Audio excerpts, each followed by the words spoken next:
That's good. So how many of you deal with anyone who ever gets on your nerves? So we're going to talk a little bit about spiritual partnership, and I remember having a conversation, this was probably about, 10 years ago or so, with a mentor of mine, and I was complaining to him about a bunch of people that were bugging me and getting on my nerves at the time, and was frustrated, right? And he was listening to me pretty compassionately, I would say, for at least a few minutes. And after a while, after I got done, and he says, okay, he said, Mike, I've listened to you for a little bit, I understand. He said, but I have a very important question to ask you. And I said, what's that?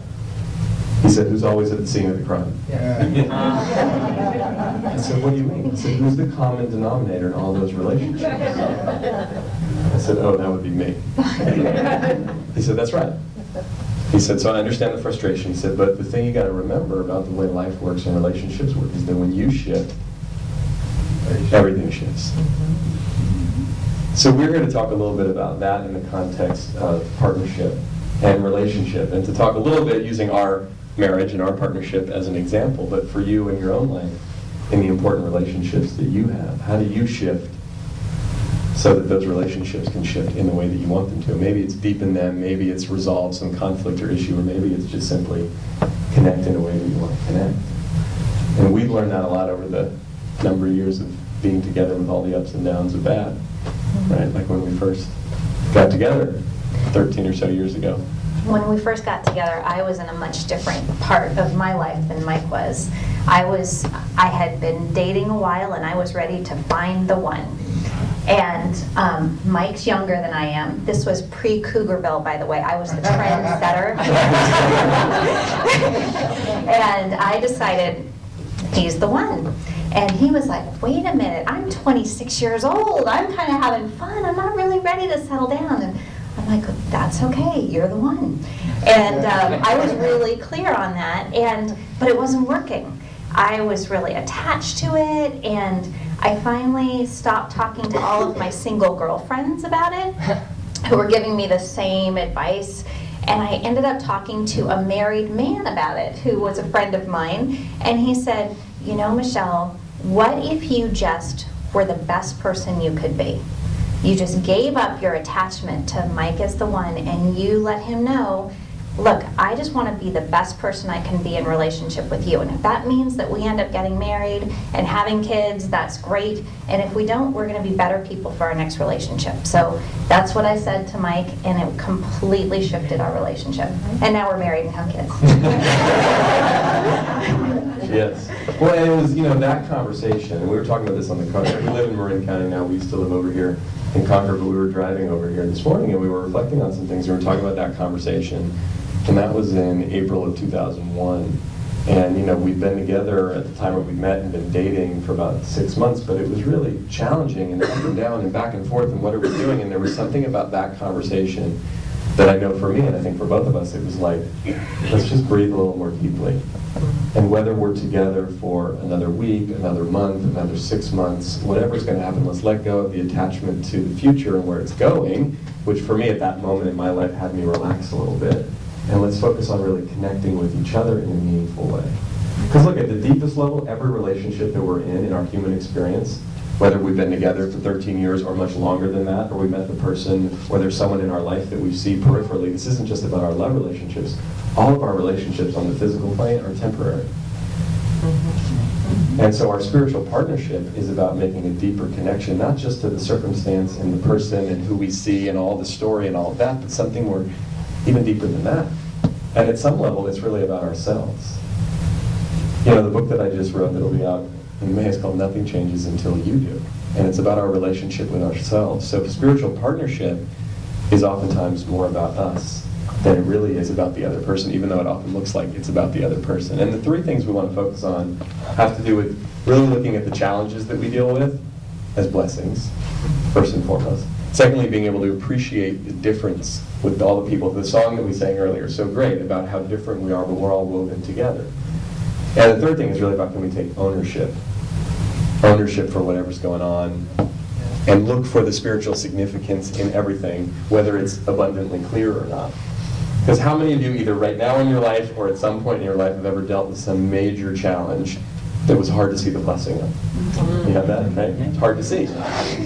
Yes, we know there's always a blessing, but sometimes you're going to go, I don't see it right now. And, a few years ago, and I wrote about this in my new book, and it was kind of a big thing to share in that, but we ended up in a situation, this was back in 2009, so about 5 years ago. We were living in Concord, not that far from here, and it wasn't like it happened overnight, but it became abundantly clear to us at that moment what a difficult financial situation we were in.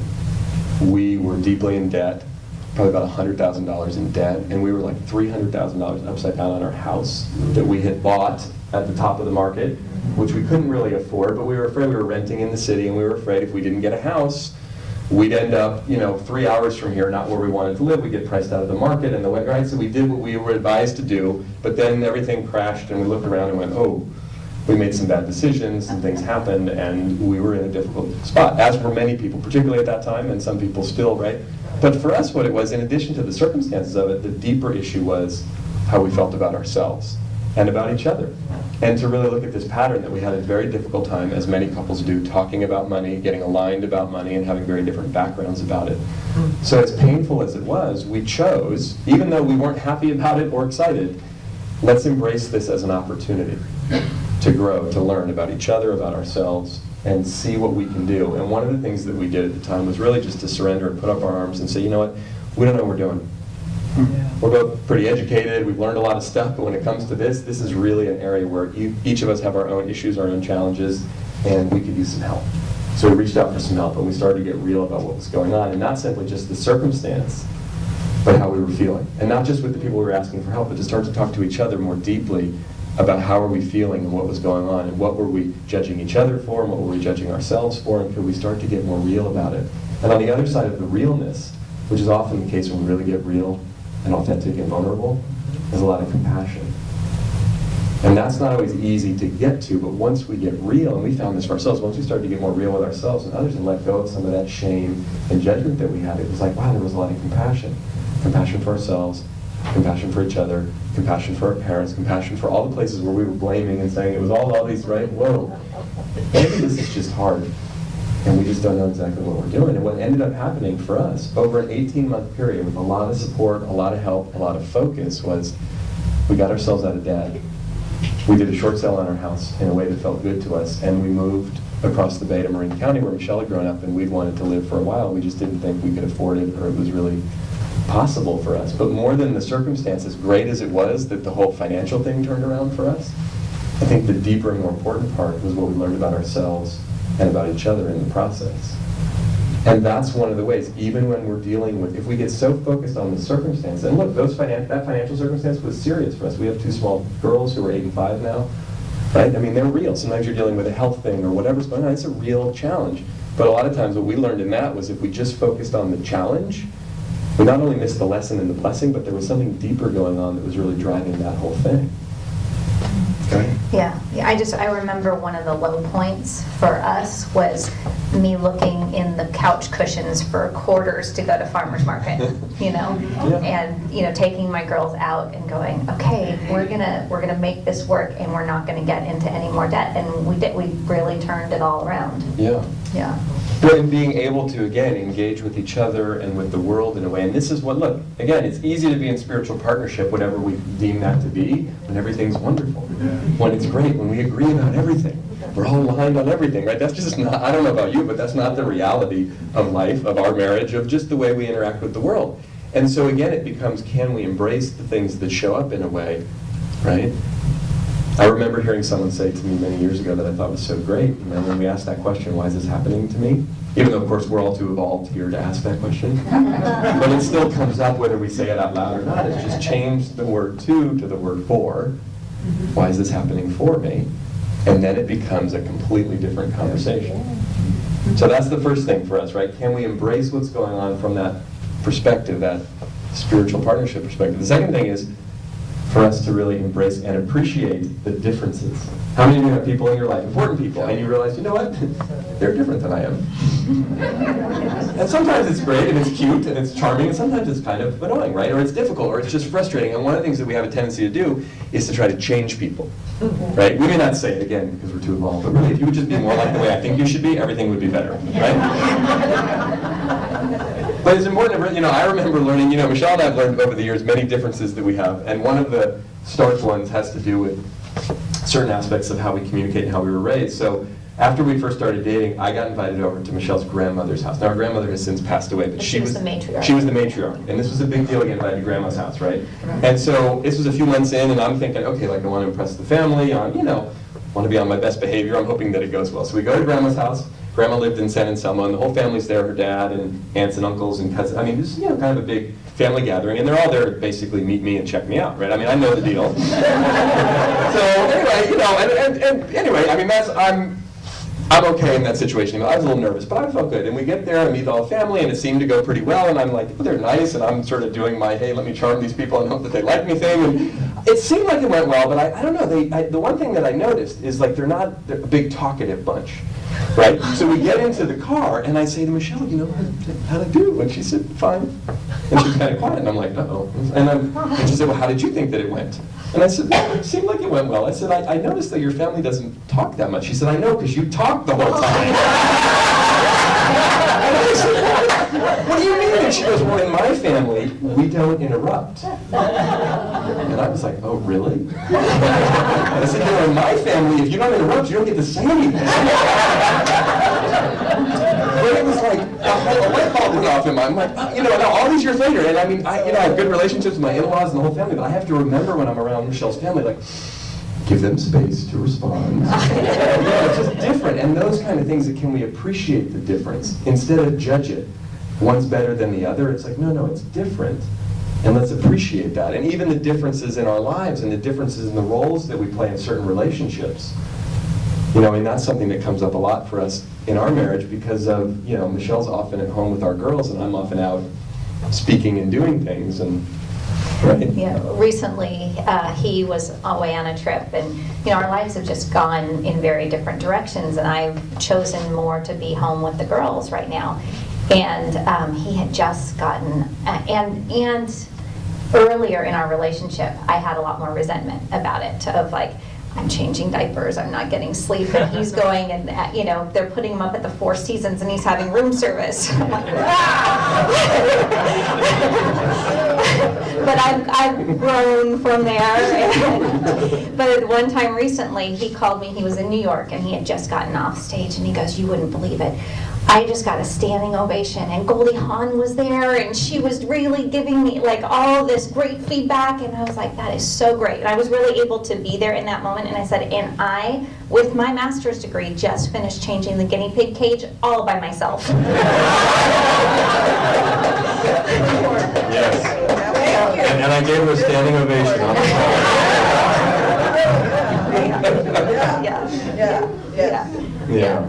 Yeah. So learning how to be okay with it. We're in different, his opportunities right now are a lot sexier in a lot of ways than mine are, and mine are just important, and I'm getting, especially as my girls are 5 and 8 and they're getting older, and I see that like just in a few years they're going to be preteens, and I cherish the time.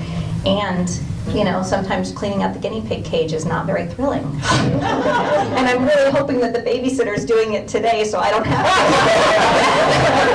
to. Well, and the piece about this for us, but I think this is true for all of us, whatever stage of life we're in, whatever the nature of our relationships are, is can we put our attention on the other person and really appreciate who they are, what they do, and honor that, even and especially when it's different. Michelle and I, a few years back, we were hosting a radio show together, and we had the opportunity to interview Gay Hendricks. You guys know who Gay Hendricks is? He and his wife Kathleen have written many books on relationships for many, many years. And Gay is someone that we both respect and admire very much, and we had him on the show to talk about relationships and partnerships. And he said this great thing during that interview. Remember, he said, here's the crux of every argument that any couple or just any person in a relationship with anyone else has. When you're arguing with another person, when there's a conflict, you're usually arguing for who's the bigger victim. No, you think it's bad for you? Let me tell you how it is for me, right? And that's the argument. And he said, here's the crazy part. He said, first of all, that argument almost never gets resolved. And even if you end up winning that argument, what do you win? Ta-da! You're the biggest victim. Yay! So he said, it's really kind of an insane argument to have anyway. And the thing is, when we think about that and remember that in our own, and it does come up, there are times when we start to get resentful. It's like, okay, wait a minute. What do we really want? What we want is to be appreciated. to be seen.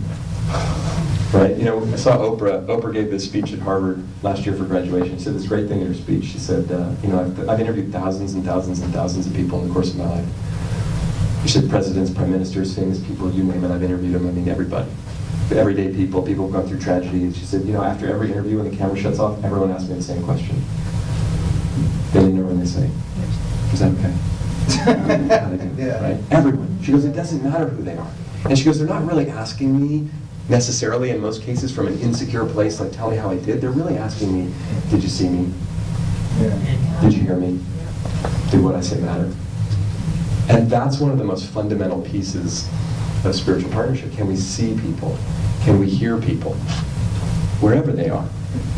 And be able to get that they matter. And not that we're comparing ourselves to each other or that we're criticizing each other. And that's a tendency that our ego will do down that path, but to step back and go, I see you. I appreciate you. And we were talking about this in the car on the way over too. Like when we're able to do that, when we're mindful and conscious enough to do that for each other, our relationship really works. When we're not, Yeah.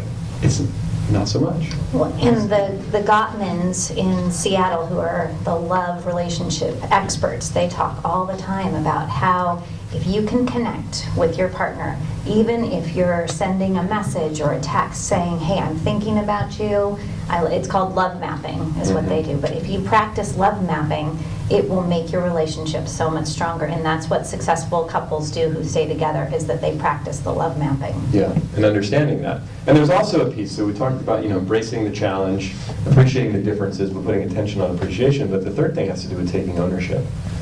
Because the tendency, again, a lot of times it looks like, and it's not just with our significant other relationships, this is with family, friends, it could be people at the Starbucks, it could be whoever we interact with. Again, if they would be different, it would be easier to interact with them, right? And while there is some truth to that on the surface, again, coming back from that spiritual place, that ownership place, what do I need to shift or learn or do or let go of in this situation that might have it change in the way that I want it to? You know, I think about like what you've been doing recently with the girls in the car. Yeah, so, you know, I know not all of you have young kids right now, but if you ever did or you've seen, sometimes they argue and sometimes they argue in the car. And that doesn't really feel like a very peaceful way to start my day, you know? Like I remember before I had kids, I would meditate first thing and I go on a walk first thing, and now I'm like, okay, let's get lunch and let's get to school. And so, you know, when they fight in the car, I like go into like, what's wrong with me? Why am I doing this? Why are my kids fighting? They shouldn't, you know, and I can go into that place and not want to take them to school and, you know, think, wow, maybe I should hire somebody out to do this and go to work and, you know, all those different things. And so I decided I needed to shift. There was something that was not working that I needed to shift. And both of my girls are really spiritual kids. They love it when I introduce things to them. And so one of the things that we had done and I'd forgotten about is talk about putting a bubble around ourselves every day. And, you know, the bubble is to protect our energy and, you know, put out what we want in the world. So we start the day now. As soon as I am reversing out of the driveway and we start going forward, the first question is, okay, what color is your bubble? And, you know, our bubbles could be pink with blue polka dots or green with flowers. Every day it's different. We each put on our bubble and then we go, whoosh. So our bubble's on. And then there's a book called Filling Up Your Bucket. Some of you might have seen it before, but it's a children's book and it talks about how everybody's born with a bucket and it's invisible. And if your bucket's empty, sometimes you're not very kind to people. And if you have a full bucket, then you're kind to yourself and you're kind to people. So what we do now is we talk about filling our bucket. So we fill each of our buckets first. I say, okay, tell me something you love about yourself. So we go around and each of us do it. And then my older daughter said, I'm going to go each child in my class in the rows and fill up their bucket every day. Yeah. So then we go, okay, whose bucket are you going to fill today? And we each choose somebody that we're going to fill up. And our car rides in the morning are so nourishing and loving to me. It makes all the difference. Because I really felt like this isn't working. You know, I don't think we're going to do that. Like something's got to shift, and it shifted because I figured out it was me.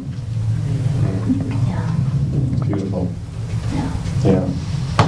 So can we embrace those challenges, right, and see them as spiritual opportunities?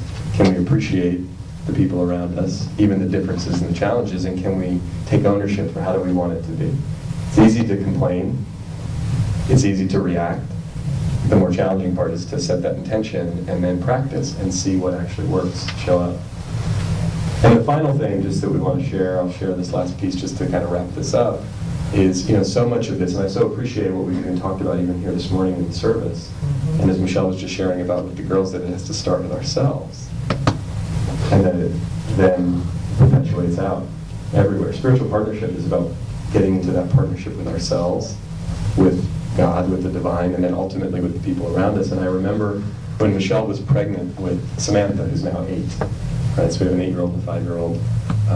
I was getting lots of advice. How many of you have ever gotten any unsolicited advice? Right? You get lots of unsolicited advice when you're about to have a baby, especially your first. And I was kind of overwhelmed. And I appreciated the intention of where it's coming from, but a lot of it didn't make sense. And it was kind of out of context. And I was sort of full, like enough with the advice, right? But towards the end, the baby was about born, and this spiritual counselor of mine who I worked with for many years said this great thing to me. He said, Mike, the most important job you have with your daughter is to teach her how to love herself. Yes. And I hadn't heard that advice from anybody. Yeah. And I said, really? Chris, I said, how do I do that? He said, well, look, it's not easy. And it's not even really encouraged in our culture, but the way you do that is you love yourself and you let her see that. That's how you teach her how to love herself.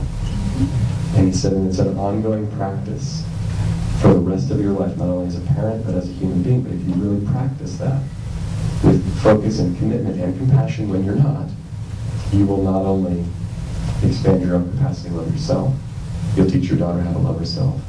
And you'll create even more love and depth in your marriage and in your life. And that's really what spiritual partnership is all about. Thank you. Thank you. Thank you.